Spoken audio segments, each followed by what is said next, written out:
Schneid guy. So now we're going to talk about fast response cardiac action potentials.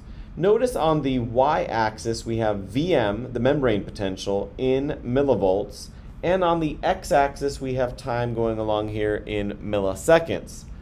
We have Vrest, let's say around negative 90 millivolts, and notice that the Vrest is stable.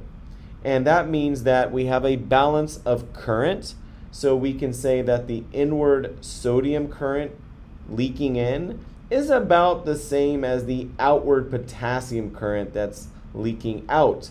And that is why the membrane potential is not changing. And we call this phase 4. The types of channels that are involved here we can just call leak channels.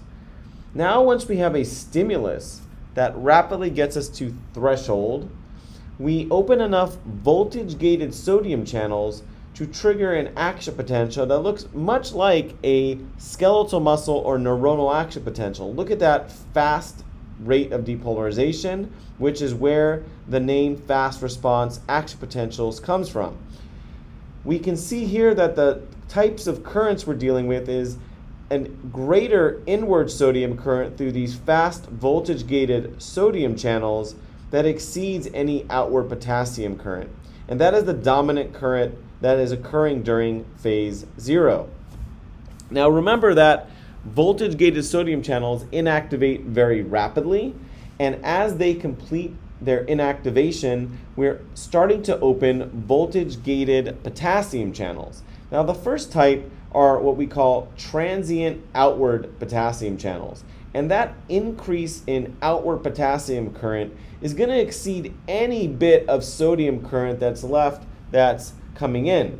And I get an initial repolarization, which we call phase 1, but then we notice that the repolarization is interrupted and I maintain the membrane potential somewhat stable in this depolarized state.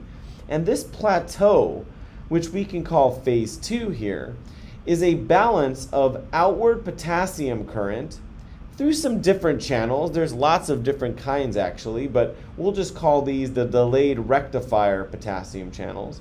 And they're going to be balanced by an inward calcium current that's going through L-type calcium channels. And that balance of current is going to prolong the action potential until those calcium channels are no longer conducting current, allowing for the potassium current to be unopposed and complete the final repolarization phase, which we call phase 3. Now notice that I put a couple of stars here by channels that are modifiable by disease and drugs.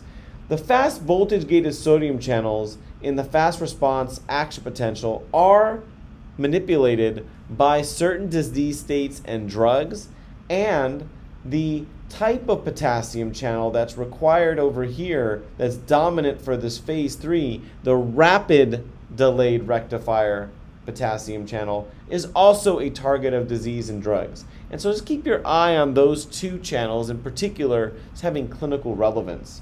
The one final note about this action potential is we'll notice that the action potential duration is about 200 to 300 milliseconds.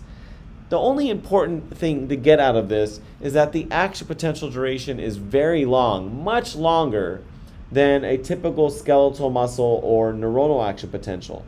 And what that means is that by having this prolonged depolarization phase during phase 2 that's keeping this action potential going before I repolarize in phase 3, I'm going to keep my voltage-gated sodium channels in the inactivated state for a longer period of time. And what that means is that the refractory period of the action potential here is much greater than it is in a neuron or a skeletal muscle.